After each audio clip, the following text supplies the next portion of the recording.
Peace, peace, greetings to you all. It's your brother Naheem, BKA Lord Abba, aka Mr. Just the Facts. Today we're gonna have a brief discussion about this article that was published a few days ago, and I want to point out some things to our people pertaining the Democrats because I think it's vital that we understand what's going on. Oh, let me tweet out, brother Logic. If you had anything to say, real quick, I want to tweet out and share that we are live right now. We're about to have a discussion. Yeah, nah, I'm chilling. We're gonna let it unfold, and then we're gonna get into this thing. A lot of people got a lot of stuff going on right now.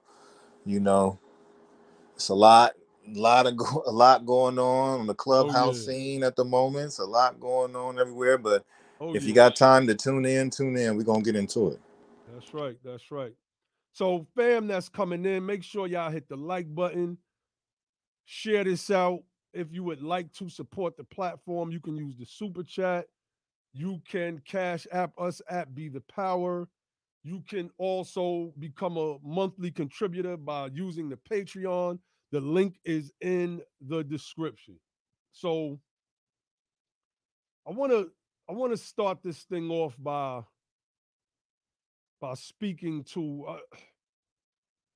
us as a people. I want to share something real quick. Share this screen.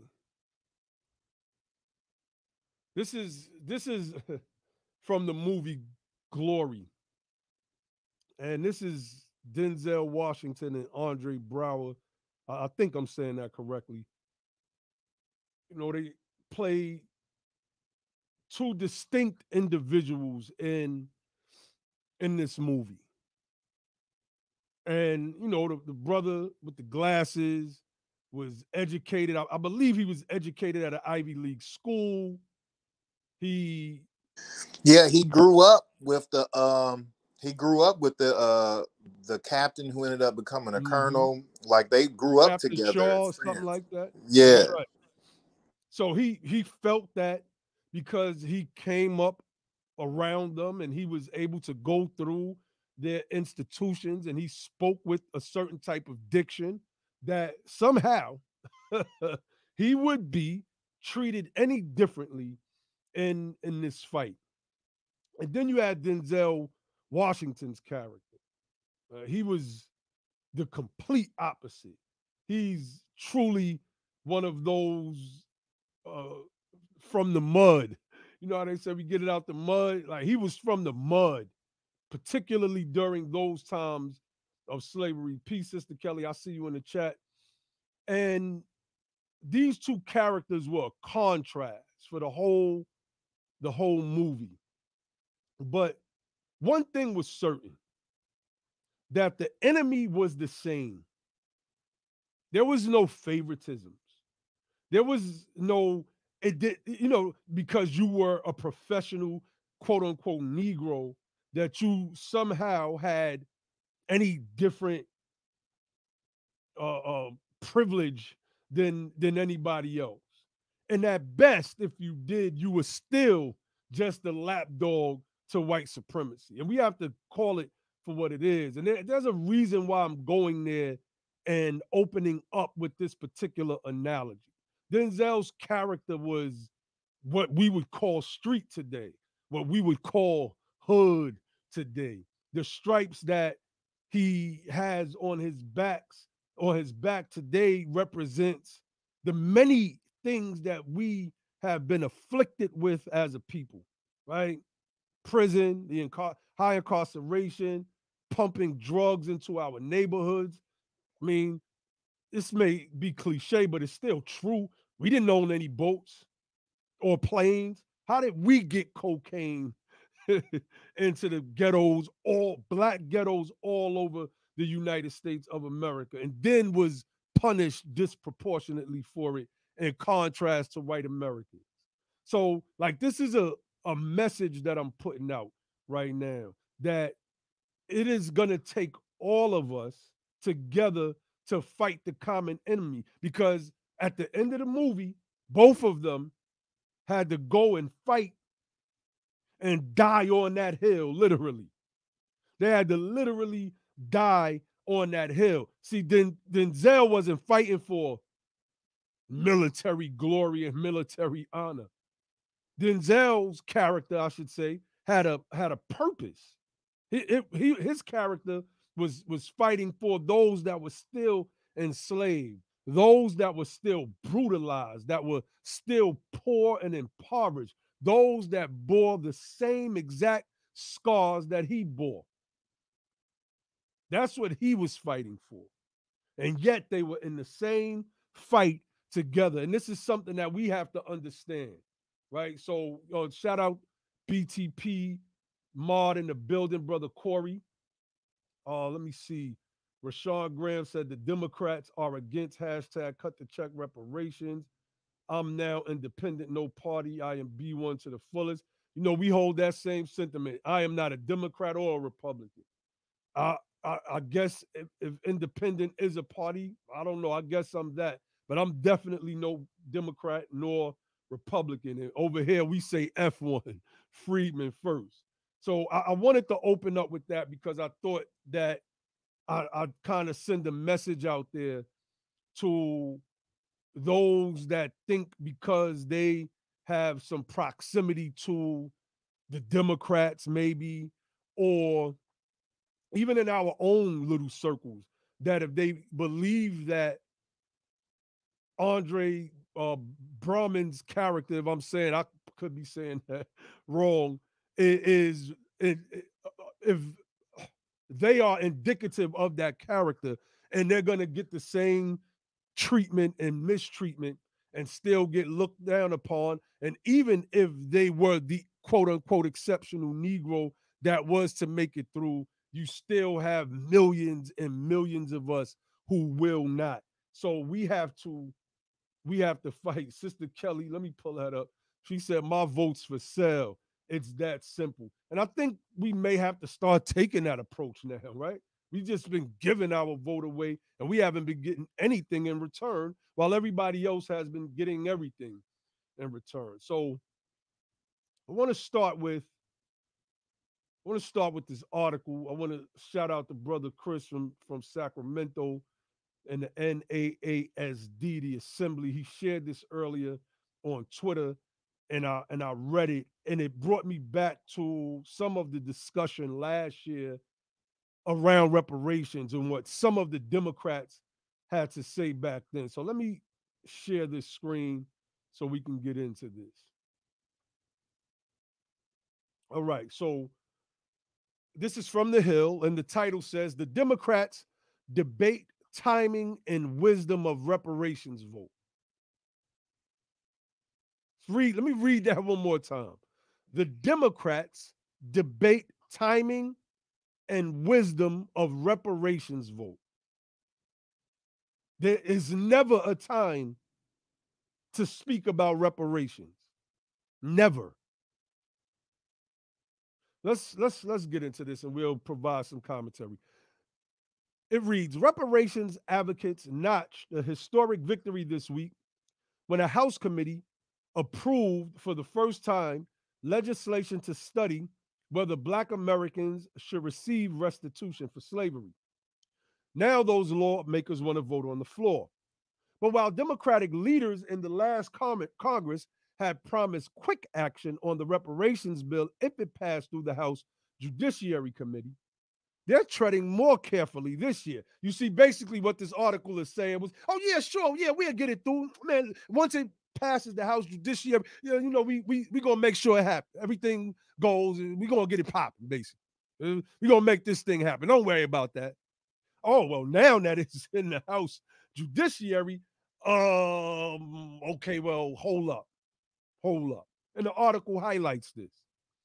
It reads, Speaker Nancy Pelosi, Democrat out of California, supports the proposal, but is leaving the vote calendar decisions to House Majority Leader Steny Hoyer. Sounds like some deflection to me.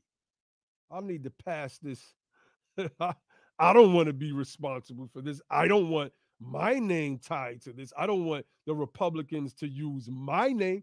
Let them use Steny Hoyer's name.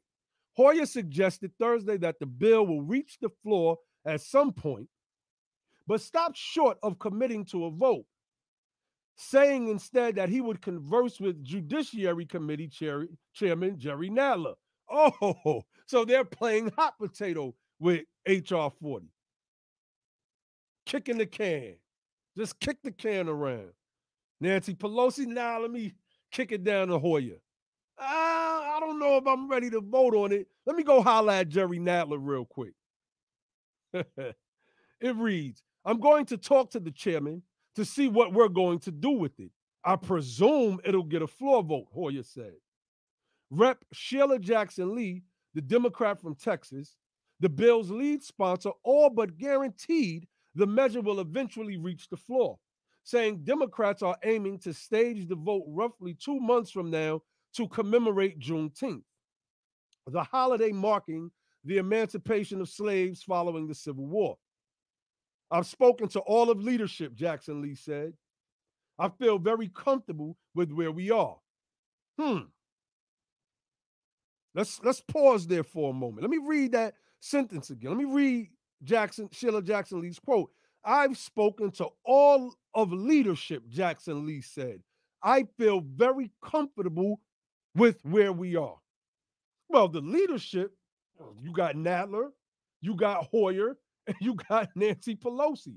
So it appears that they're telling you one thing and saying something else to the media. No. This is how I see it. Right now, that's a Mm-hmm. very like these choice of words aren't like sporadic and spontaneous. This is calculated language. She said, "I'm very comfortable, not confident." She didn't say confident.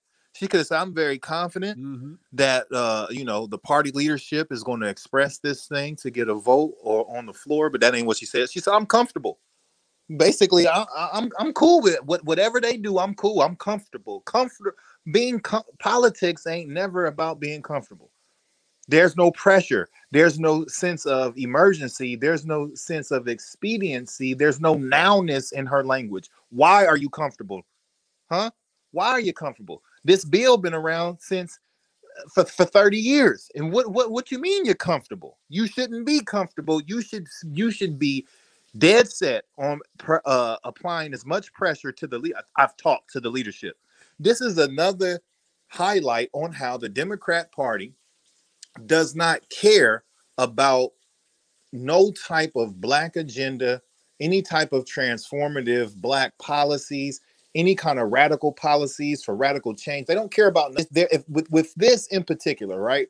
They're showing you that they don't care about our group. Our group doesn't matter to them because this is the only real specific group, and there's specificity issues with this particular piece of legislation, but overall this is a bill about us. This is an issue about us. This is the only thing that we got going on, and they stalling and I don't know, I gotta talk to this guy, I gotta talk to Nancy Pelosi could call that thing up on the floor and put it in the first order if she wanted to. And that's the speaker's job, create the docket list and the docket order. She could do that. But the fact that they're not is saying that, this isn't an important enough issue for the party. The party controls the House right now. And we don't really think this is an issue. Or if we bring this issue up, we don't know what it's going to do with our constituency. If it's because what they're talking about is, see, now, if we run this as a party issue, how's that going to make our base feel? And what is the Democrat base? You understand? The base is illegal aliens. You understand? LGBTQ issues and so on and so forth. But it ain't us. We're not the base of the party. You understand? So they're saying we need to see and play games, touch and feel, and do temperature checks with this piece of legislation to see what our base response is going to be to this issue. So chill out real quick. That's why old girl said, I'm comfortable, you know what I mean? But I don't have no sense of urgency with this thing. Why? So the Democrat Party has a lot of issues. It's very problematic. It's not a party for our people in the least bit. Facts. Facts. And that is a point that we have to keep driving home, man. Like I said, hopefully this COVID thing begins to clear up, I'm ready to travel all over this country, shouting that at the top of every hill and rooftop that I could stand on. So let me continue with this article because as my brother Logic so stated, that this party is not for us, and we're gonna like. Let me read. It said, yet some Democratic moderates, that term Democratic moderate, these people are Republicans. They share many Republican neo-Confederate ideological stances, but they just run on a Democratic ticket in certain states. Manchin is the main one. That's the first one that pops in my head. I'm pretty certain y'all can name a bunch of them. I believe Feinstein is one of them, and I'm going to get to her too. It said, yet some Democratic moderates are less than thrilled about the prospect of voting on such a politically divisive piece of legislation heading into the 2022 elections, a historically difficult midterm cycle for the party of the sitting president. They'd rather focus on popular bread and butter issues, the economy, infrastructure, fighting COVID 19, than dive into racially charged legislation such as reparations that might alienate voters in their battleground districts. Quote, this is not an issue that people in a lot of those districts are concerned about right now. Translation, anyone? This is not an issue that white people care about. They're the majority. As the Democratic Party, we've spent the better part of the last 40 to 50 years trying to bring white folk that left the party in the 60s back into the party in any significant amount of numbers that could turn an election in the way that Biden just did because we had such a horrible president in Trump. Period. That's my translation. This is Yeah, not and, an and the yeah, go ahead, bro. translation really is what I like. That just really came back and affirmed what I just said before you read that. You know what I'm saying? I ain't read this Mm-hmm. article. You know what I mean? But Mm-hmm. that's just what I said. This is not a party issue.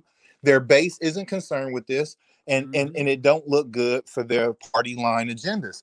And that's just what they said. Like we have to see what our people in our battleground states how they're gonna feel about it. No, you don't. No, you don't. Not if you cared about our particular group, which has been the deciding factor in the party.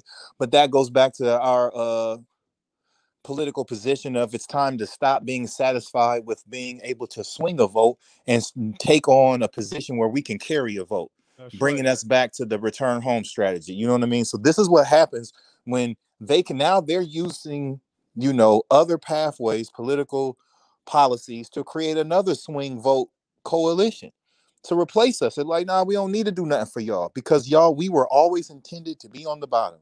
That's right. They understand what justice will look like for us after it's secure. They don't want that real. They know that we know enough about America and we know enough about how to go about things that they cannot let us get that type of access to that type of power. So they're going to stall, stall, stall. So the Democratic nature is to play the nice guy, right? So they just can't go out there and be like, fuck reparations, y'all not getting it. So they have to give you all of, like the Republicans will just tell you we're not doing it. You know what I'm saying? Flat out.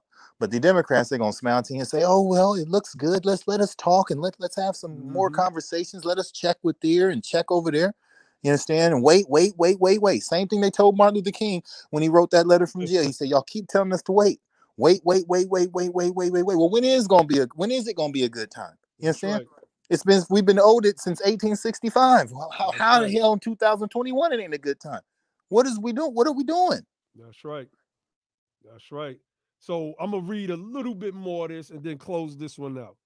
But let me start over with that quote and show y'all how funny this is. This is not an issue that people in a lot of those districts are concerned about right now, said one Democratic lawmaker who requested anonymity to speak freely on a sensitive topic. So this coward wouldn't even use his or her name, wouldn't use their name, which lets you know this could be a person that's a co-sponsor to HR 40 just to symbolically say I support it. This could even be a Republican. We don't know who this is. Right? You no, it said one Democratic lawmaker. So this is a Democrat. So I mean, and this person could definitely be a person that's one of the co-sponsors on that bill. And this is why the fight that we've been having over the past year, 2 years has been crucial about about reparations one and HR 40 in and of itself. This couldn't be something based on political cronyism.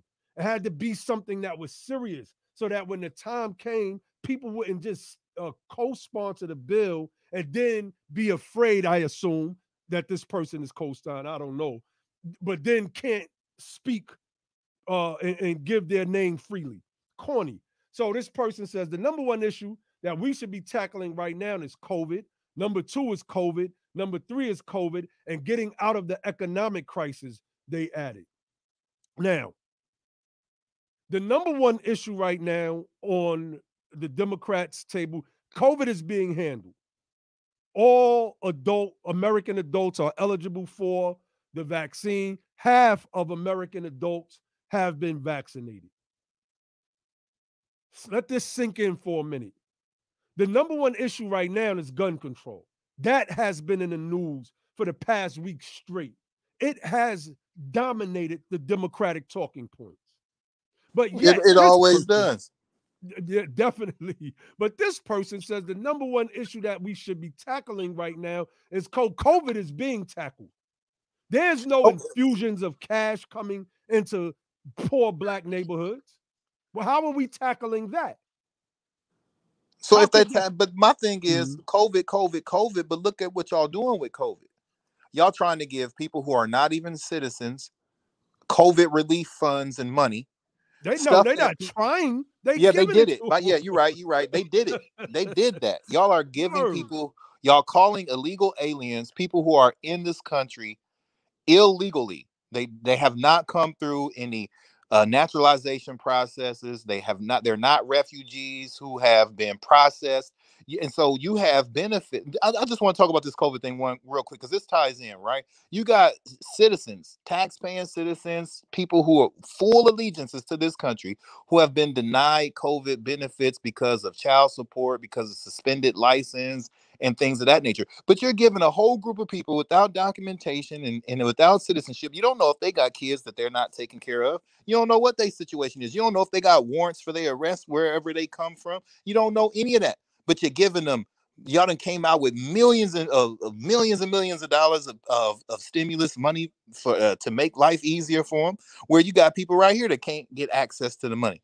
You know what I'm saying? So I don't understand what kind of tackling that is. Y'all tackling the wrong issues when all of the statistics and all of the studies suggest that our group is suffering the worst from this COVID experience. So I was always taught if you want to make a difference in something, you have to go and change what is affected the most first, right? So if there's a group of people that are suffering, or if there's a situation that is an emergency, you in order to triage the situation, you have to treat the people who are hurting the worst. They get the first, they get the immediate care, they get the first response, they get the attention first, right? Everybody else can wait until we take care of these people who just hanging on.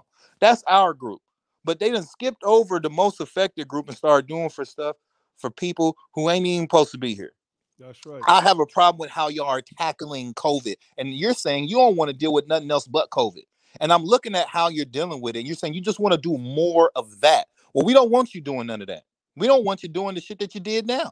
You understand? Half of it is garbage policy, right? And the other half is didn't go far enough.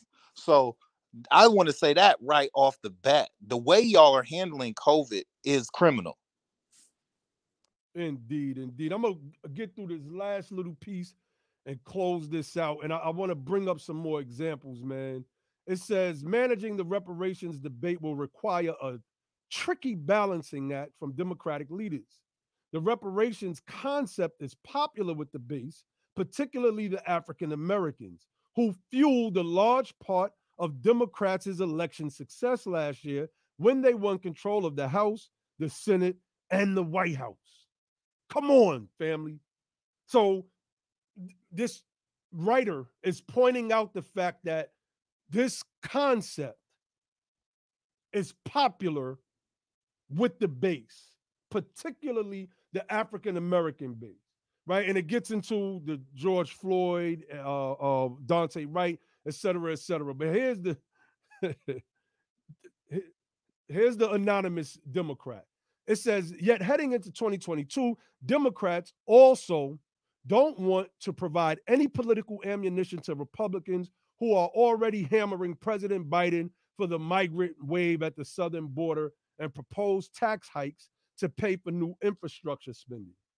With the Democrats, so Biden is weak on immigration at the border. Black people don't need reparations. Biden wants to raise taxes on wealthier white Americans. Black people don't need reparations. That's basically what's being said. It says with the Democrats clinging to their House majority by just a handful of seats, GOP leaders are practically salivating at the prospect of winning back the chamber. Quote, there are enough headwinds right now between redistricting. Who does redistricting affect? It affects us. And the fact that we don't have political power because we are a largely impoverished group that usually suffer from mental illness issues and resort to crime because of our impoverished state. And we're a largely displaced group. That's right. Which echoes the sentiments of returning home to strategically place ourselves in concentrated numbers so that we can have political power. We can get it, but we're too spread out. That's right. It says issues on the border and tax hikes. We don't need other issues right now, said the let me read all of this, said the Democratic lawmaker. Quote, we can keep the majority, but only if we don't blow it in terms of picking the wrong issues to fight on at this moment. This is white supremacy talking, fam. This person that said this knows that the other Democrats are going to read this popular political article from this popular political media company called The Hill.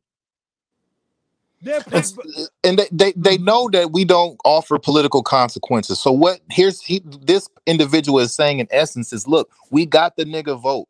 Mm-hmm. We have elections coming in we have midterms coming in just a year. So we don't want to do no hot topic or no sensitive topic, right? That will like basically he's saying like to control seats and to maintain incumbencies, fuck reparations. We're only going to do policy that makes the white base and the immigrant base feel good.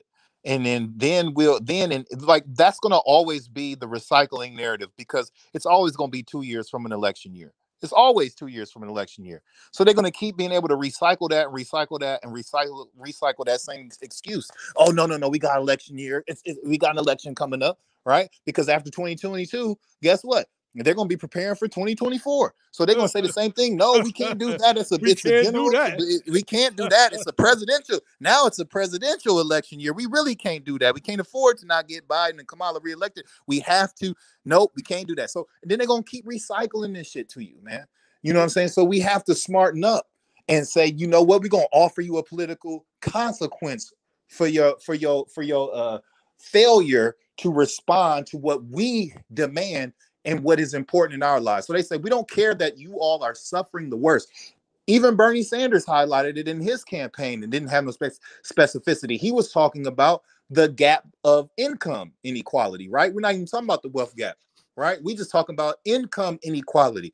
And he said, according to his stats and the studies that were conducted, that we're living in the greatest, in the time we're living right now, we are living in the greatest gap of income inequality in the history of humankind. So we know who's at the bottom of that. So we're suffering. Our group is at the bottom of that income inequality gap. So we're suffering greater in income inequality than any group in the history of human beings. Is anyone saying let's help this group? That's right. We have to learn how to change that around. They say they don't want to do nothing race specific or racially charged. Don't let them get away with that. Say, we're not talking about race. We're talking about harm specific. We're talking about damage specific policies. It's not our fault that this damage targeted a specific group, but we're not targeting this specific group. We're targeting the specific damage. So now they can't run that bullshit on you that no, you're just trying to do stuff for black folks. No, I'm not. I'm just trying to do stuff for the people who are at the bottom. Now, if you done put all the black folks at the bottom, that's your goddamn problem, not mine. You That's understand? right. So And that's how we have to look at it. It's mhm. harm specific. We're talking about repairing certain damages. These damages targeted a specific group. We're not targeting the specific group. Y'all did. And that's how we have to articulate this thing.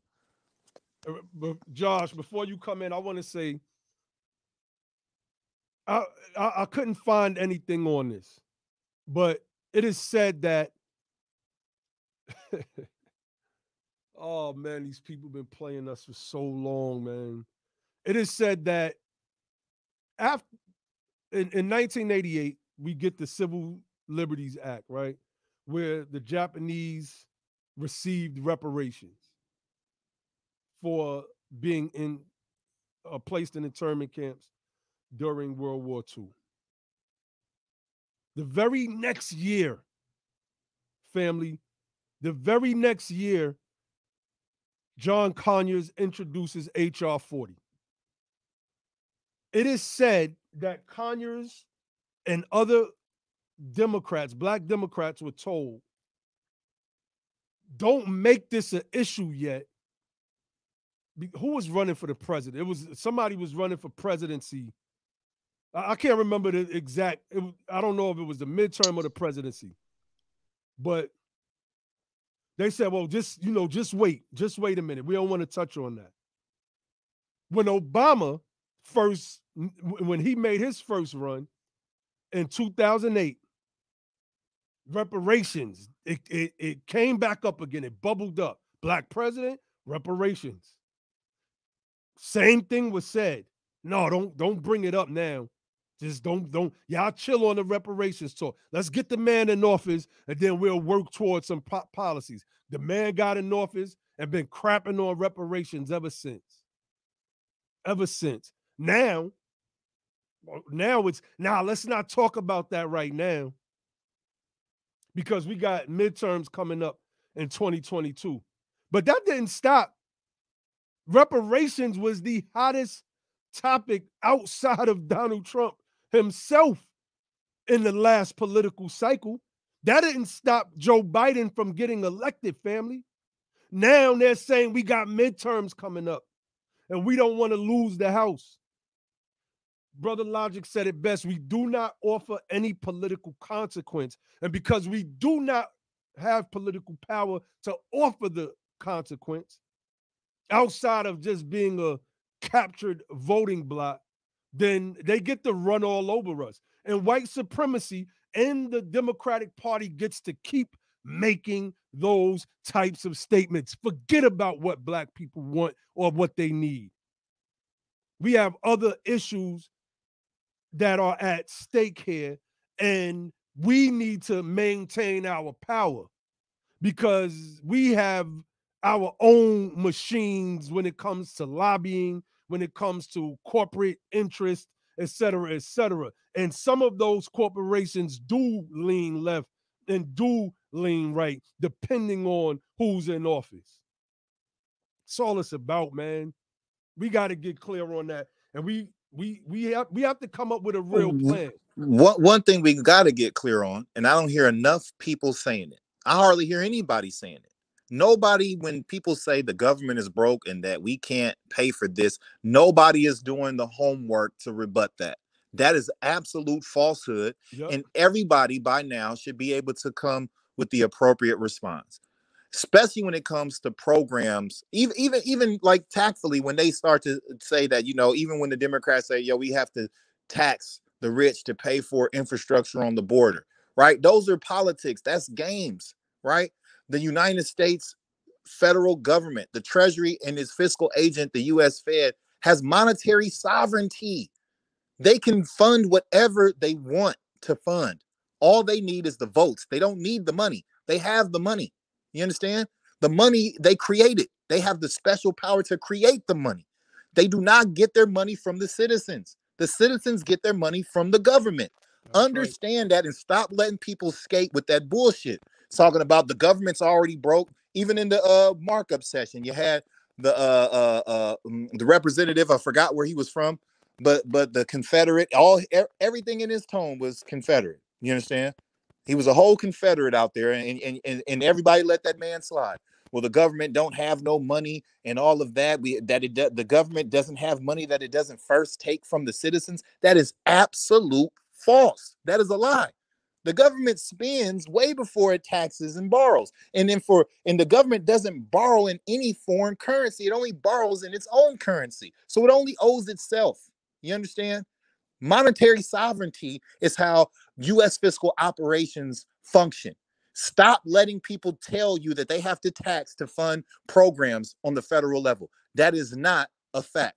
And that is just an scapegoat. And they're playing with you, and they're insulting your intelligence and playing on your ignorance. And it's long overdue that we've done that homework. That homework is overdue. Y'all need to get that homework done, pass the test, and turn it in. You understand? And so you know how to respond to that.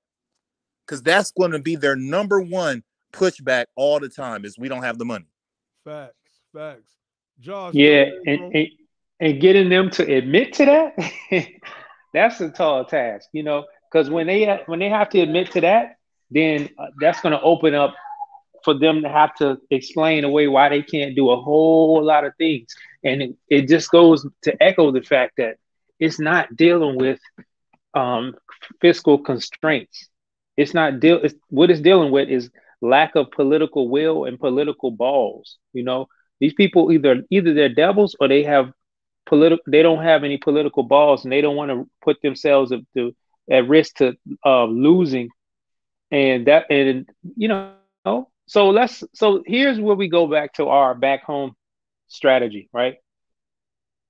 They have a fear or risk of losing. But if we were in a majority, if these were representatives in a majority black state, well, we could popularly elect, or we could properly elect and unseat them, or we could popularly re-elect them. I bet you their tone will be a little different on reparations then. So that just goes back to show that the back home strategy is key. It's gonna be helpful for in terms of reparations. Let's just say it doesn't, what we need doesn't get passed, in the near future, in this term or the next term. I mean, this Congress, hey, we're gonna have to make some moves to make that thing more pressurized, where you have people like, all right, well, you're not getting X, Y, Z passed in our states because you're not agreeing to what we need to agree to for reparations. So you can forget X, Y, Z. And guess what? Our constituents, our citizens in our states, in the states that have elected those senators and those House reps, they'll gladly hold up whatever. We don't care. We'll gladly hold up whatever we need to hold up if you're not trying to pass the legislation we need, for our folks. So, hey, and I just have to say, we already expected this. We expected it to be like Mm-hmm. a lot of Democrats pulling this crap because, like Brother Naheem already highlighted, that's something we're going off of historical occurrences. They've done this in the past, and they're going to continue. It's like, but how do you do it? Like it's a real fine line. It's a real fine line. They've been trying to tiptoe and trying to find the right opportunities. That's why, I think that they try to play on certain things like, oh, Asian American hate, stop Asian American hate. But you're not going to, that the reason why that strategy, trying to lean on that, failed is because you're just not going to be able to compete with the amount of tragedy and racialized violence against Black folks that you see on a daily basis throughout the country. Like you're just not going to be able to compete. It's just too much where we're at in our society, what we have to go through in our community, the violence that we experience in our own community. You know what I mean? Amongst ourselves, the homelessness. You know what I mean? The domestic violence, the police brutality. You know what I mean? All these things that we're facing, you're not going to be able to keep up with that. So like you're not gonna be able to win, get the gold. You're not nobody's going. We like the Kenyans of the oppression Olympics. You know what I'm saying? We win every long distance race.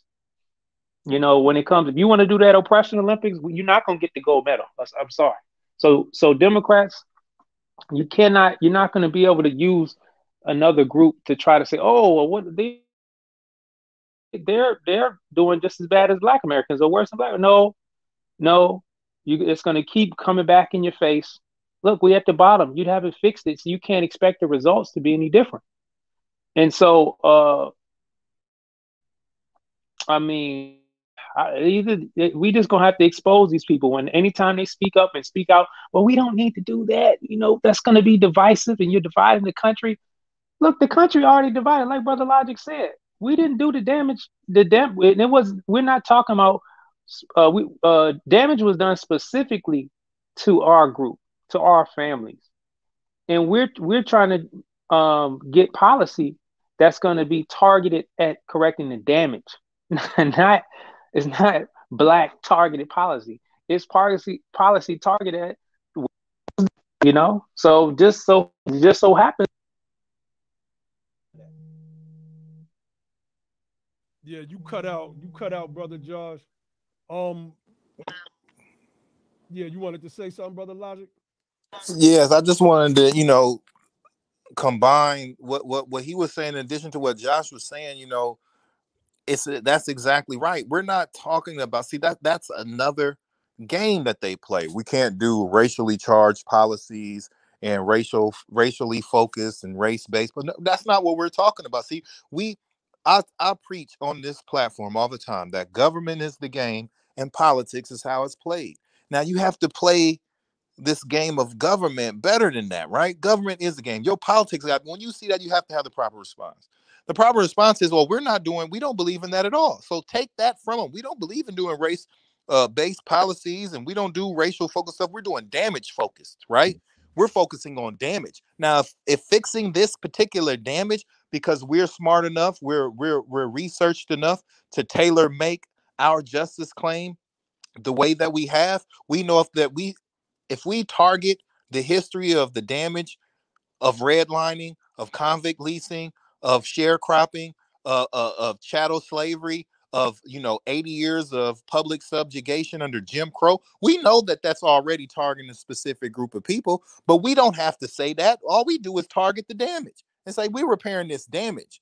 Now, if that damage only repairs a certain people, that has nothing to do with what we're demanding. We're demanding that you fix the damage of Jim Crow. We're demanding that you fix the damage of convict leasing, of sharecropping, of vagrancy laws, of literacy laws. That's what we're demanding. You understand? So even in this wealth gap, it's not really racial. If you look at race, it's really like being connected to a specific race doesn't put you at the bottom. Being connected to a specific lineage and a specific history is what puts you at the bottom, right? Because we have the studies that show how African immigrants, Caribbean immigrants, all have different wealth positions, but they will all get classified as Black in this country. You understand? So it's not a race thing, right? It's a history thing. It's a lineage thing. It's a damage thing. So when we focus on the damage of redlining, of covenant deeds, we know that has a certain time framing on it. And so we know we're talking about a group of people who was here during that time, right? So we focus on the victims of redlining, the victims of covenant deeds, the victims of the Great Migration, because those people were victims. If they weren't victims, they would have stayed at home. You understand? And then where they went, where they thought these destination states were going to be asylums, they were victims there. You understand? So we have to focus on the damage. The actual laws were the crimes that did the damage. That's what we're focused on. Now, if that only fixes a certain people, that means y'all actually did focus on race-based policies. But you won't be able to say that that's what we're doing. We're just cleaning up the mess. That's right. So let me share something real quick. We ain't gonna really read this, but we're gonna share some of it, man. A historical timeline of reparations payments made from 1783 through 2021 by the United States government, states, cities, religious institutions, colleges and universities, corporations, and communities. So this this is a list, family. It starts at 1783, 1863, 1865. It goes into 1900s to 1949. It goes 1950s through 1969. It goes 1970 through 1989. It goes 1990 to 2009. So, in 2010 to present. So many of these bills were justice for other groups of people, mainly Native Americans, the people called Indians in the United States of America. That's where most of these bills targeted. That And I was don't it. even know if we can 100% say that that's justice, because a lot of them held a significant role That's right. in the crime that was chattel slavery. That's right. So I don't even know if we can consider that justice, or is it just more criminal activity? Now, you know what? I'm gonna just read let's read from 71 to 88 real quick. From 1971, around $1 billion plus 44 million acres of land. Alaska Native Claims Settlement Act. 1974, a 10 million out of court settlement was reached between the U.S. government and Tuskegee victims, Black men who had been unwitting subjects of a study of untreated syphilis and who did not receive available treatment. So, okay, that was a court settlement, right, between those specific people that had that experiment done to them. Yeah, okay, cool, but just go back up though. $1 billion plus 44 million acres of land to Alaskan natives in their Claims Settlement Act. It was an act, not an out of court settlement, an act. Okay, 1980, $81 million to the Klamaths of Oregon. 1980 again, same year, $105 million to the Sioux of South Dakota for seizure of their land. 1985, 12.3 million Seminoles, 12.3 million to the Seminoles of Florida. 1985 again, 31 million to the Chippewas of Wisconsin. The next year, 1986, 32 million per the 1836 treaty, the Treaty of the Ottawas of Michigan. So I don't really know. I'm going to look into that one. 32 million per 1836 treaty. I wonder what that per references in regards to what's in that treaty. That's just something that I find curious and want to look up. Here we go, right? Well, not us, but this is where we start getting close.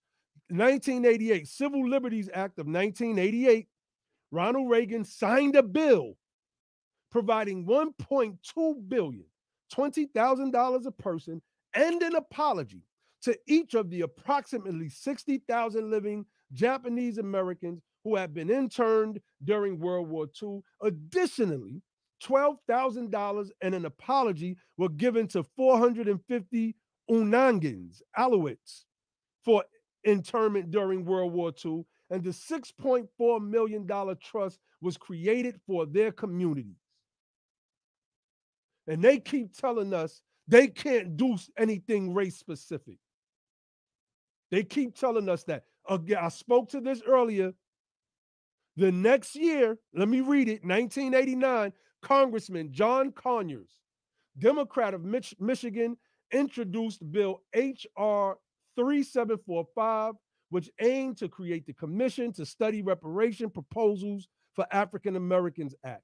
The bill was introduced to address the fundamental injustice, cruelty, brutality, and inhumanity of slavery in the United States and the 13 American colonies between yada, yada, yada. I don't even need to read the rest of that. The Civil Liberties Act is started with the commission. That whole thing started with them, started with the commission And they reached the conclusion for compensation based on that commission. 1989, fam, is when Conyers introduces this bill. We are now in 2021, and white supremacist Democrats are telling us that we shouldn't talk about reparations in H.R. 40.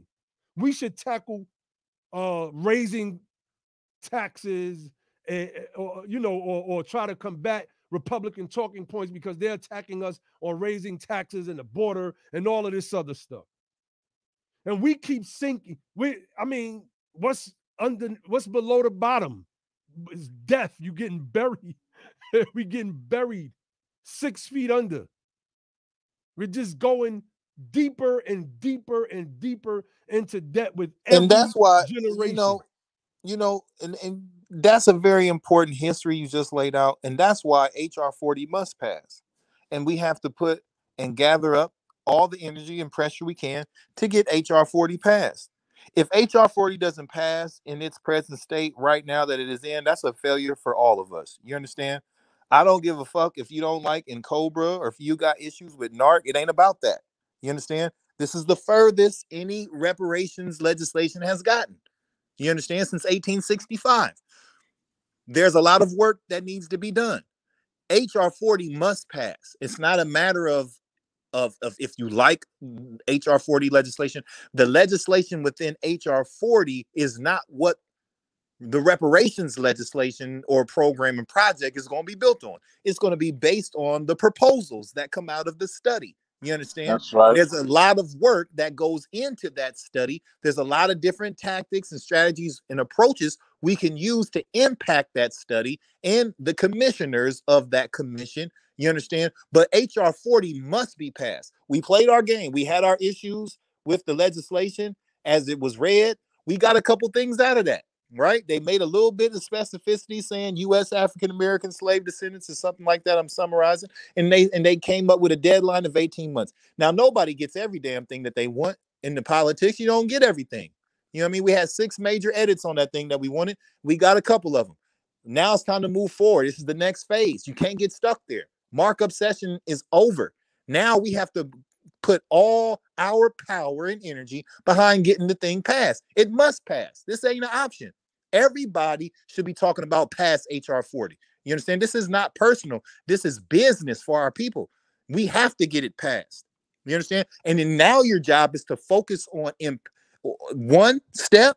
Who can actually be on the commission? Can we impact who is actually appointed and selected to be on this commission? 2, how can we impact the actual proposals? Because it's the proposals to Congress that matters. That is going to be basically the DNA of what a reparations program or project is going to be constructed on. That's so right. That's what's important. Not HR 40 it ain't going to even matter after that. After the proposals are presented, HR 40 ain't going to even matter. It's the proposals is that what matter. You understand? That's so right. We have to play the game right. And now we have to support HR 40. We're in a position where we don't have a choice. We have to support it. You don't have to like it. I wouldn't tell you that you got to like it. There's things about it I don't like, but you have to support it. You have to, if you're concerned with our future, if you're a true reparationist, and if you're a true son and daughter of freedmen, you have to support HR 40. And I say the Japanese Americans. Let me say this real quick, and then I'm gonna pass to Ali. But I have some other stuff I want to say, but I'll pass it. But the Japanese Americans, when I listened to John Tateshi, and he was talking about it was a period when it was a lot of different groups, and I said this multiple times before. It was a lot of different groups within that movement that when the Japanese Americans who were victims of internment were trying to get their reparations. There was a lot of groups. It wasn't just the JACL. It was a bunch of groups, and they were in opposition to what they wanted, what they were asking for. Josh. He's gone again. Your connection is off, bro. Okay, can you hear me now? Yeah. Yeah, so they were not in alignment with what they wanted. There was a lot of disagreement. And it was tension. But when it came time for that bill to actually be passed in Congress, uh, and they needed to, consolidate support behind that. That's what they did. They kind of put all that other stuff aside and said, you know what, we just need to all support this bill getting passed, and all of them did work to help for that. So, I'm not trying to say everybody's buddy and all of that, but that's not what it's about. It's about, at some point, you know, what are we going to do? What else would people propose? Waiting till all these other things line up again, running a whole new bill again. You don't know when the situation is going to come, like where we can get a bill that got to this point again. It's not just going to be like snap your fingers and happen again. It So took a whole lot. Josh, can I ask you a question, right? Let me ask you a question, right? So there was two bills, right? One that create the commission for Japanese internments, right? To study. It was a bill that create, similar to HR 40, right? That was supposed to create a commission, right, to study the effects of the internment situation and come up with proposals for Congress, correct? Right. And then there was a bill that actually was drafted, moved, voted on, and passed, that actually awarded, the qualified recipients for this situation reparations, right? Correct. What bill do people remember? I don't even remember the name of the bill that created the commission. I looked it up. I was trying to find it, but I may have found it, but I don't even remember, bro. And Nobody remembers that. That's what I'm saying. So that's the point I'm making, is that the HR 40 bill, with all of its problematic issues, we can fix it in the proposal process, people. So stop saying we have to fix. You can't fix HR 40 more than what it's been fixed already. So get that out your mind. That part is over, family. That's over. What you need to do is be focused on them goddamn proposals, because that's what's going to matter. That's what's going to, if and when it is passed, is what is going to be the DNA of our reparations. So I would be thinking less about HR 40 at this point and more about them damn proposals that are going to be coming from the study of this commission. That's what you need to be focused. If you're still talking about fix HR 40, you're behind the ball. You're behind the curve. You're not playing good enough politics. We're going to have to sit you on the bench. That's not what we're doing right now. Right now, we're talking about, let's fix these proposals. So stop saying fix HR 40. HR 40 is as fixed as it's going to be. You can start talking about fixing these damn proposals. That's what you need to have your mind on if you want to play good and effective politics, right? If you want to have a good game to play, if you want to stand a chance in this government, you have to get your mind focused, sharpened on how to play this game in the first place. HR 40, even if you don't like it personally, it's the best bill you ever fucking heard of, and that's what you need to be supporting. Let's go. HR 40, let's go. That's how you need to be. Get that, be loud about it, promote it, tell everybody about it. We have to get HR 40 passed. You understand? And we'll fix everything that we don't like about it in the proposal process. But if we don't support it how we're supposed to, and we allow this thing to be killed, you'll see, you'll give the opposition the opportunity to say, well, see, well, we wanted to do it, but the niggas, they can't even agree on nothing. See, they're their own worst enemy. You understand? We cannot allow that to happen. We can do this government. We know how to do government. We'd be like, okay, there's still some things that need to be fixed, but let's get this thing passed. And then we will address all of the weak points with the proposals. That's what I got to say about that. Indeed. Brother Ali. Peace, y'all. I'm coming in a little late. I know y'all been on for over an hour now, but I agree with everything that I heard so far. We talked pretty extensively about it yesterday, and I have to say I agree. I saw an interesting post from a sister.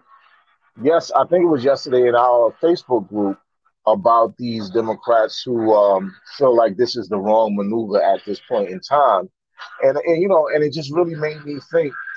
You know, all of this Democratic voting and support that Black people blindly give, and this is the thanks that you get.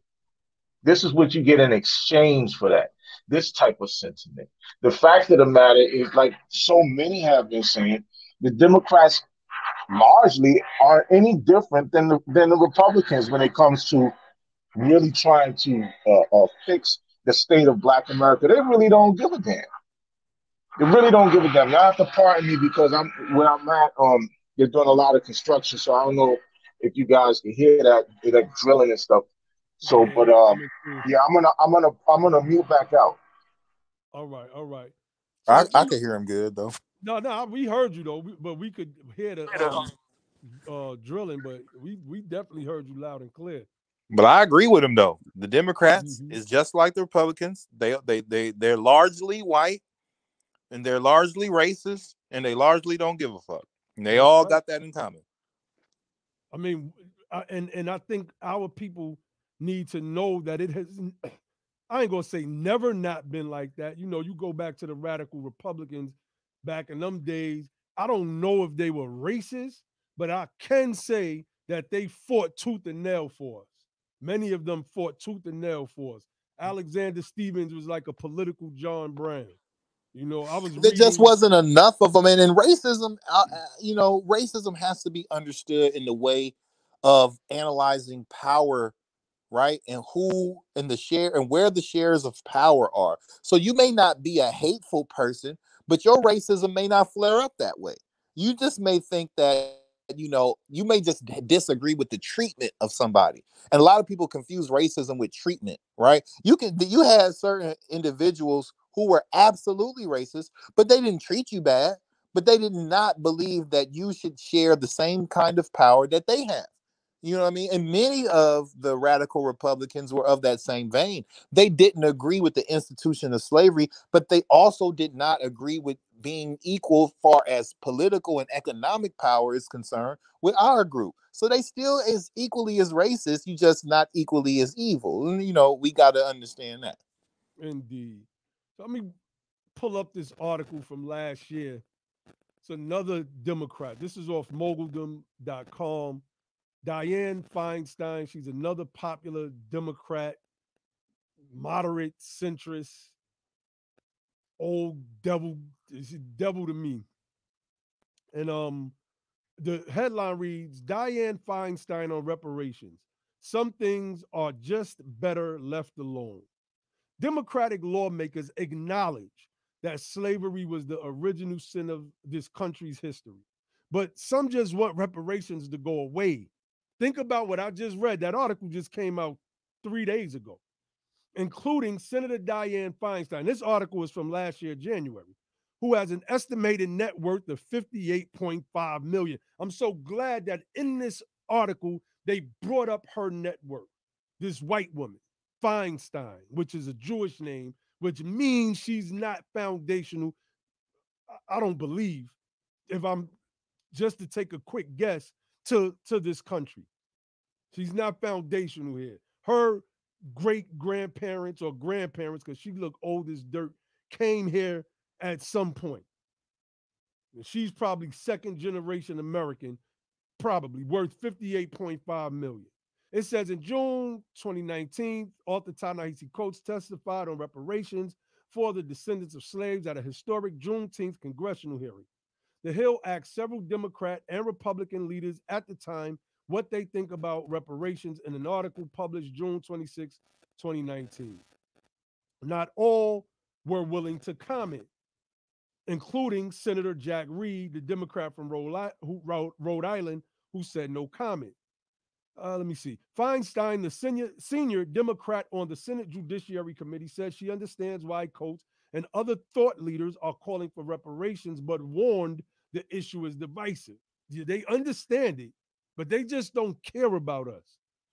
She said, I understand why.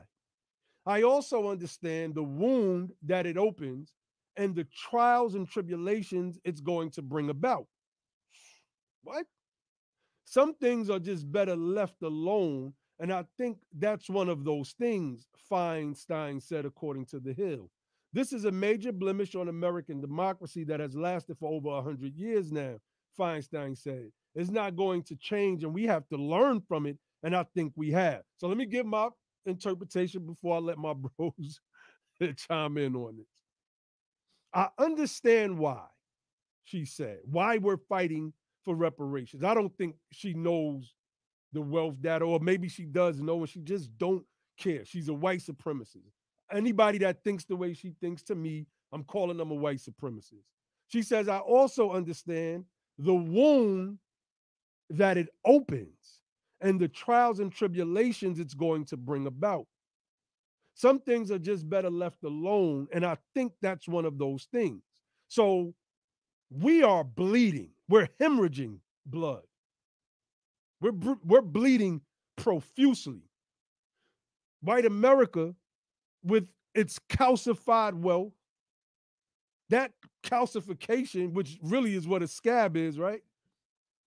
Well, what Feinstein is saying is you don't pick at the scab of the calcified wealth of white Americans because it's going to anger them. Because white supremacy places its power in its understanding that it wields economic power and military power, not just in the United States of America, but across this whole planet. So let's leave that wound that these rich white folk in America is rich because of the slave labor of our people. That has calcified into a scab. You open that up, and it's just going to make people that already have wealth angry about the situation, that the people who are hemorrhaging in blood, there's no coagulation. We can't form a scab. What Malcolm said about the knife, going in 9 inches, being pulled out 6. The knife is still in us. Matter of fact, not just one knife, several knives and swords and forks and anything else that can pierce our skin is still in us, and they're not being pulled out. There is no healing. People are on edge right now thinking that Derek Chauvin might walk. They're thinking he might walk after he murdered a man on camera, murdered him. She says this is a major blemish on American democracy that has lasted over 100 years now. So again, that calcified scab that comes in the form of white wealth. But what she says, it's not going to change. And we have to learn from it. And I think that we have. What the hell does that even mean? That means that ass don't belong in office no more. You understand? And what she basically said was, let them die. Word. If you save them, leave them alone. Like you gave a great analogy. We're bleeding. We're hemorrhaging bad. And her, as someone who could legislate healing, says leave that alone. Fixing that will be problematic politically for us because of the anger that it will call those who injured this man and are responsible for the bleeding of this body in the first place. Right? That's what's being said. If you leave a person or a body alone that's hemorrhaging, what's going to happen? It's going to die. So that individual, is Feinstein is saying, let them die. Leave them alone. What happens if you leave us alone? You're saying leave a situation alone that is ongoing, perpetual, and responsible for our damage, right? And is the motivating factor to what's leading us to erasure and extinction, and economically and politically, right? And she's saying, don't worry about how grave the situation is. Just leave it alone, right? Let it take its natural course. Well, if we don't have some intervention, we will be extinct. We will be wiped out. So you have to be able to read through that political bullshit, because she's telling you some very disrespectful stuff in a very nice way, right? That goes back to Malcolm saying that the fox bites you with a smile and the wolf bites you with a growl. That she's just disrespecting you. That's just like someone saying, with all due disrespect, with all due respect, go fuck yourself. That's what she said. With all due respect, go fuck yourselves. We're not doing nothing for you. That's what she just said. Leave them alone. Because we can only go off what she said, right? She said, I understand. So if you truly understand, how can you, in the same token, say leave it alone? That's wild. That's crazy. Because if you truly understood, you would have to, like, someone who is like for us and who cares about justice, you don't even have to necessarily be for us. But if you cared about justice in any way, if you understood that situation, you would say, no, we have to act. We have to act on that. We have to, right? But if you're telling me that you understand, and at the same time you're saying leave it alone, you're telling me you're evil and you don't have no interest in my group's survival, prosperity, or justice for my people, right? So you're an enemy to the cause of uplifting my people, and I have to treat you accordingly, family. We have to treat these people accordingly when they tell us stuff like this. We can't let them slide. She should never get a black vote again in her life. Fact. You understand? Now, and she probably should have some problems walking through wherever she walks through comfortably. She shouldn't be comfortable. That's all I'm saying about that. There's a track called 24 Hours to Live. DMX, The Lox, Mace, a couple, I think Black Rob is on there Black too. Rob. Black Rob. Yeah. Right? And Mace says something along the lines of take every white kid from high class levels, show them what Christmas like growing up in the ghetto. And I thought that line was so powerful. It was one of them lines that just stuck with me. I mean, that track came out 20-something years ago, but that line always stuck with me. These people, they've never been there. They don't know what it looks like. I'll take my hat off to the white CEOs that were millionaires that went undercover in the ghetto neighborhoods. They wasn't able to do much, but to get the experience, it caused them to help from where they were. So one of the things that they did was they went into these ghettos. They got food stamps and welfare. I think they call it SNAP today. They lived the ghetto life, and they went out there for like 3 months. And each one of them was like, yo, I don't know how people can live this way. Now, what they did to help push that, now this was some years ago when they were doing these social experiments, but what they did to push anything legislative-wise, I don't know. I wasn't so caught up in that element of it as I should have been, obviously. But they know, like some of them that have been there know that it's almost impossible to live day to day like this, and we've been doing it, and we're tired of it. We're tired of it. So we got to get we got to get this thing moving. We have to come up with political strategies. Like Brother Logic said, that chick Dianne Feinstein should never receive another vote again. Go ahead, Ali. And HR 40, to the people who are concerned with fixing it, I always say that Dr. Darity's criteria will solve a lot of the concern. Is he talking? I can't hear him. Yeah, I hear him. Okay.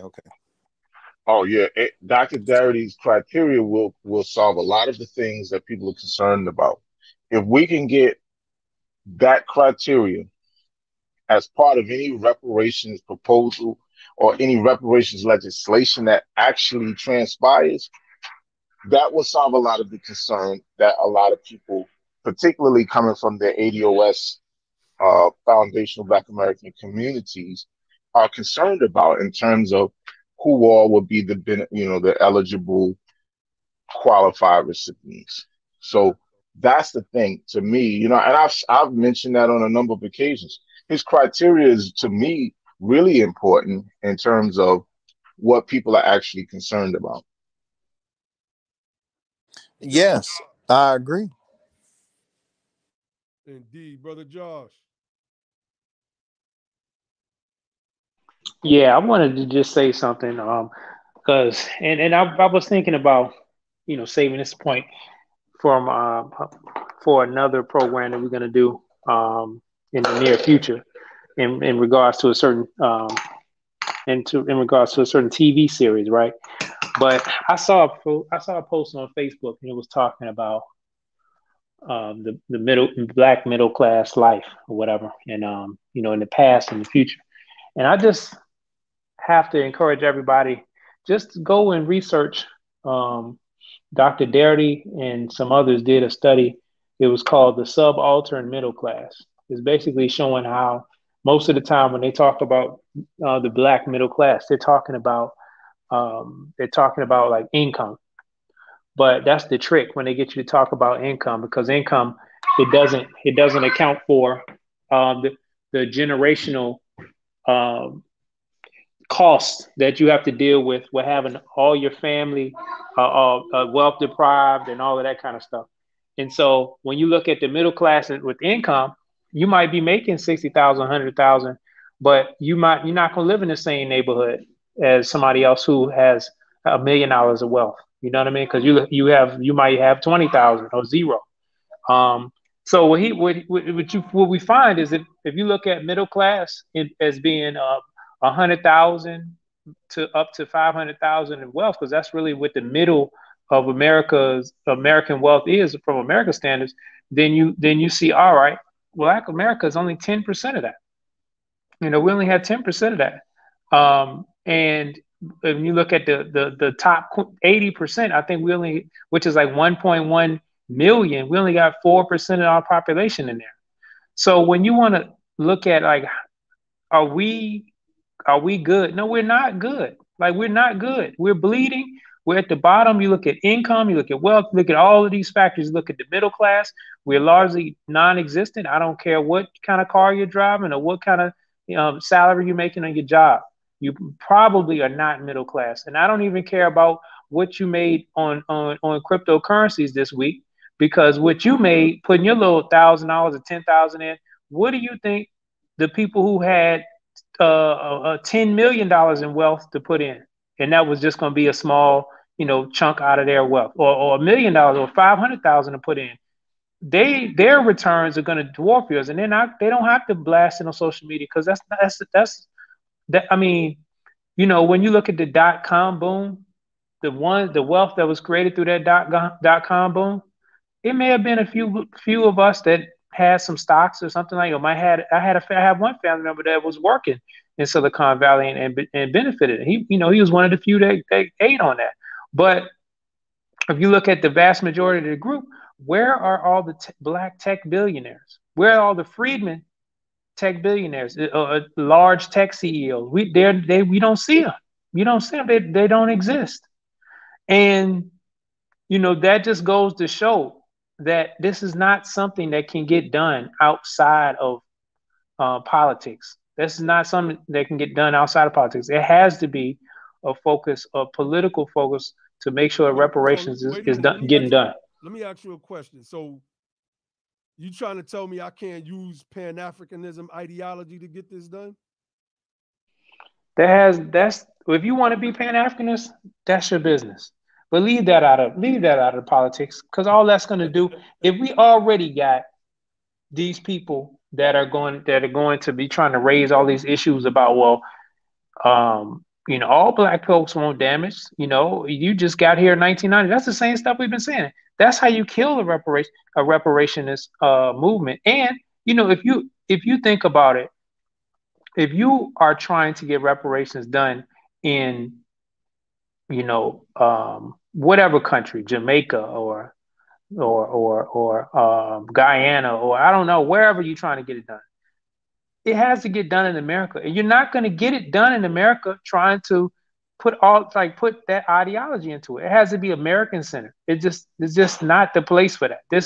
You can't do global politics and American politics. That's just like saying you're going to tell the governor that that's just like saying you need to tell somebody that where you have a state budget that they need to pay for something for somebody outside, for some stuff outside of their state. If you in Georgia, and you're trying to get the state legislature in Georgia to budget in something for a bunch of people from Oregon or something, that doesn't make sense. So why would you introduce some type of ideology around it? That's not going to get passed in the Georgia legislature. So leave that out of American politics. Let's just do it, because again, this is about people who are experiencing generational damages. We don't, through our families, you cannot substitute Pan-Africanism for that. And guess what? By passing it, if you really are concerned about Pan-Africanism, you will be doing everything you need to do to make sure that reparations for the descendants of freedmen was passed in America first. Thanks. All right, so Brother Ali brought up Dr. Darity's criteria. So we have a comment in the chat. I would like for Logic or Ali to address this. Brother Yeah, I Caleb was said just we about to rely say that. too much on Dr. Yeah, Darity and Dr. Mullen. What do y'all think about that? I think that's absolutely right and exact. And I don't even, in my personal opinion, I don't even like referring to it as Dr. Darity's criteria, right? I just would like to say I want the right criteria, right? Because anytime you associate a specific person, whether they were right or wrong, that's going to bring in, people have these, natural inclinations to hate on motherfuckers. You know what I'm saying? So you may not like Dr. Darity. So it don't matter how good his criteria is, you don't like him.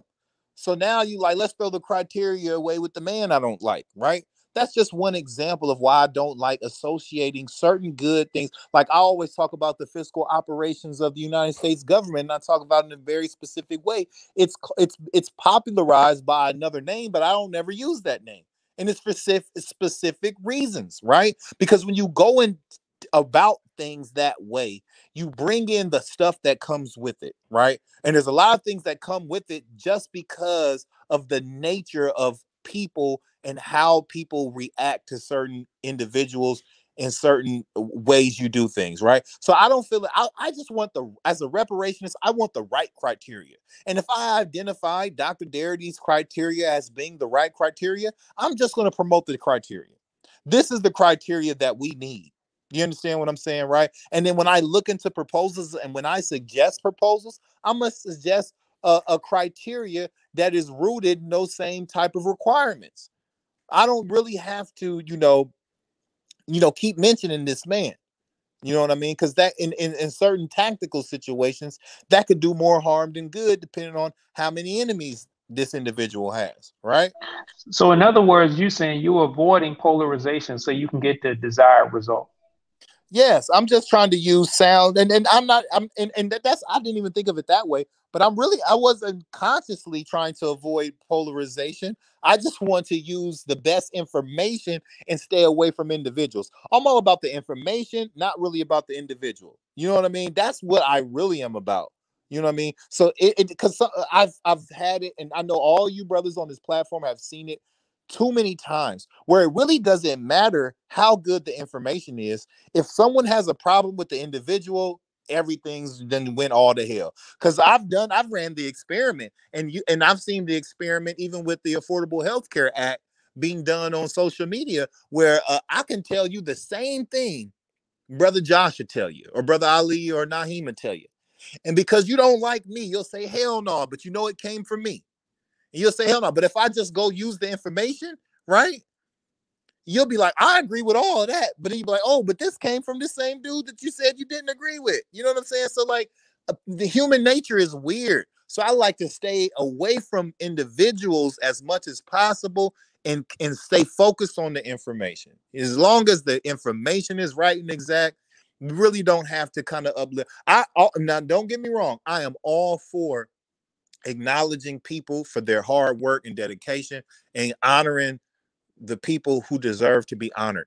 But for tactical reasons, I want to highlight the information over the individual and not the individual over the information. Indeed. I guess OG Otis responded to that. He said the digital record shows Darity developed the language after decades of debates with other reparationist factions. So, and which is, why Brother Ali spoke to it. And Brother Ali has stressed over the past couple of months why that criteria is so important. It is so, so important.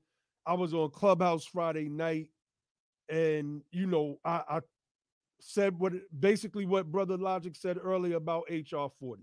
There's nothing we can do about it. It's there. Now we need to focus on the next stage of the process. And Can I hold go on. ahead? And Go ahead. building these proposals, etc. And that we need to tighten up language that's when I believe the criteria and all of the other elements that we would like to see included be included. HR 40 is done. It's probably not going to get any other changes to it. I think they may have room for like one or two edit sessions. I think I was reading something like that, but I could be off. Somebody correct me before it reaches the House floor. If it reaches the House floor, like my bros were saying, like people were saying in the chat, Pelosi could call that thing up and have a vote on it on the House floor by the end of business day to day, period. So it is what it is. But we honor. Am I sounding low? No, you good. Somebody said I'm sounding really low in the chat. You sound good. A little bit. A little bit. Yeah. I don't know what's wrong with this thing. All right, so I'm Yeah, gonna you shut up. sound clear. You're clear, but it's just a little bit low. But you clear. You can hear you. All right, I don't know what's going You on. know. I guess I'm gonna talking to this mic like directly into it, Yeah, and I know that's this good. mic, That's excellent. yeah, gets really, really loud when it's working proper. So, all Yeah. right, somebody said, yeah, I'm lower than everybody else. Yeah, I'm gonna try to fix that after we get off here. So, you higher quality though. You higher quality. I'll take that, brother Josh. Thank you. But no, matter of fact, I'm gonna just be quiet. Yeah, what you was gonna say, Josh? Go in, brother. Yeah, I want to say in terms of relying on Dr. Darity, I mean, really, if we look around, it's not too many other people doing the research and doing the uh, coming out with the reports and things like that are coming from the perspective that we need, like that are dispelling a lot of these myths that are counter to the reparations call, like I mentioned one highlighting that we really don't have a black middle class. Like there's not too many other people doing a study like that. So that's why I refer to that in terms of the criteria for reparations. I haven't heard anybody come out with a better criteria. So again, I think it's like Brother Logic said. We're looking for the best information, and it just seems like when we looking, we find that the best information is coming from coming from Dr. Darity. I gotta give him props on that. You know what I mean? Yo, He just but got, also you got to and it's not realize just that, him though. but Oh, look, go ahead. you got to realize that, look, now as a person who historically, right, and by blood is associated with this justice claim, I'm looking for like how to get my personally, I'm also looking like what's the best way to craft this justice claim for my family, right? And so once I acknowledge Dr. Darity's proposal for a criteria as being the best one in my mind, now all of a sudden that's my criteria now. That's what, and what do I mean by that? Do I mean that I did the research to come up with that? No. What I'm saying is that's what I'm holding as the criteria of qualification personally. That's my criteria now. So I think that's what the individual who made that statement is trying to get at, is that now once we learn this information, it's like going to a class, right? And taking a course. Once you study it, yes, you got the information from the institution, but when does it become your information? And when are you going to start using this information like it's yours? You understand? You can't keep saying, like, it's just like having a father. Like, my daddy taught me, my daddy taught me, my daddy taught me. You can't keep going around saying daddy, daddy, daddy. When is it going to become yours? When are you going to take ownership of the criteria? When are you going to take ownership of the information and use it like it's yours? You've studied it. You've learned it.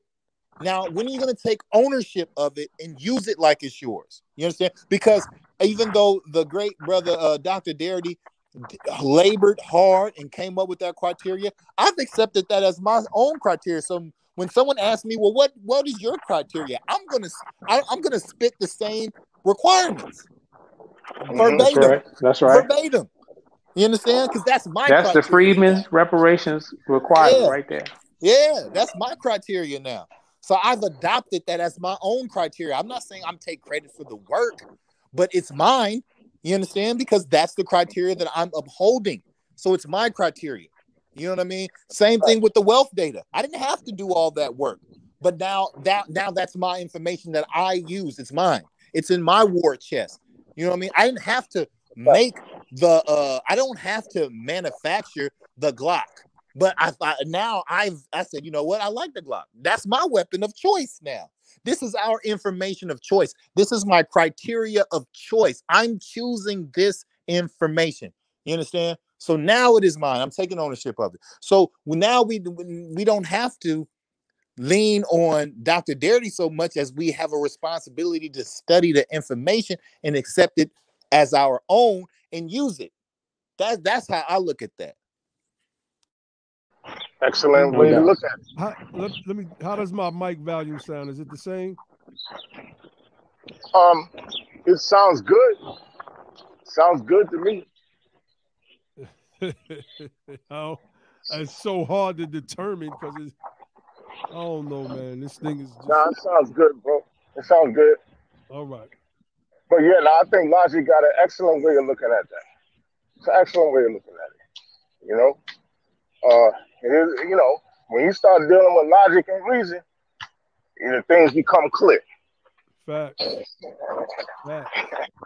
know, so yeah, man, it's all good. One love to Dr. Derry. Yeah, they saying I'm still low. I don't know what's going on with my mic, but it is what it is. I mean, I'm gonna try to, like I said, I'm gonna talk like right into the mic until I figure this thing out. Yeah. Just pull it a little closer. I'm like right on it, bro. just start screaming. Just start yelling.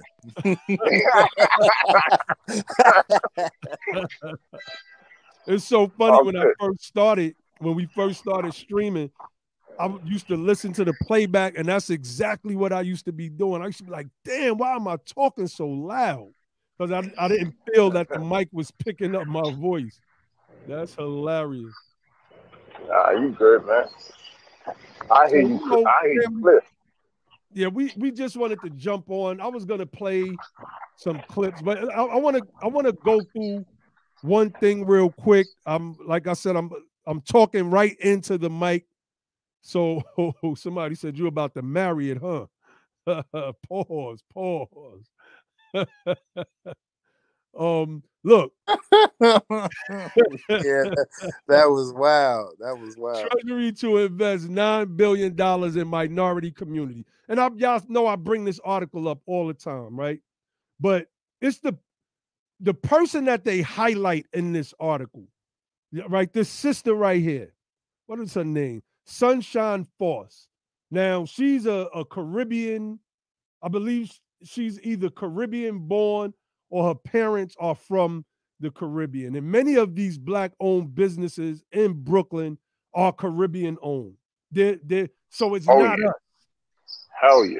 So this is the stuff that I be trying to get these Afrocentric dudes to understand, because we was on the other day and this dude Rob Bourne came in our room and he made the fatal mistake of saying, but what Black people gonna do with reparations anyway, Lord Abba? They just gonna go buy Jordans and chain. And of course, you know, the reparationists in there schooled them. You know, a lot of these guys is out of their league on this topic, but at some point we were all out of our leagues on many topics. So it is our job as those who are farther ahead in the information to teach those who are willing to learn. So they think that we have something against the immigrants, right? And people of immigrant stock. But look at that sign in that window. It says Black owned. Happy Cork. It's a wine store. Sunshine Force. Now, Treasury to invest $9 billion in minority communities. Most of this money is going into Black businesses. Let's use New York as an example. And let's contrast that with, let's say, Mississippi. And I'm guessing here, family. Let's compare Black-owned businesses in New York. That's not a guess, because I'm from New York City. And our people owned very few stores, while the few Black-owned stores that you did see up on any block was a Jamaican restaurant usually, right? So You go to a place like Mississippi. Let's just say you had a mom and pop store that was black owned, and Walmart came in, and next thing you know, Walmart is selling everything that the black owned descendant of freedmen mom and pop store was selling. You're done. Huh? I say you're done. You're done. I was just about to say that. Chances are there's no recovery for you. None. Zero. You take a place like New York where you have this sister. She looks like one of us, right? Black owned in her window, but politically, she's not one of us. And this is the problem that we have with Pan-Africanism. Y'all are sitting there rocking with people that are getting funded while we're done. Like Brother Josh just said, there's no recovery.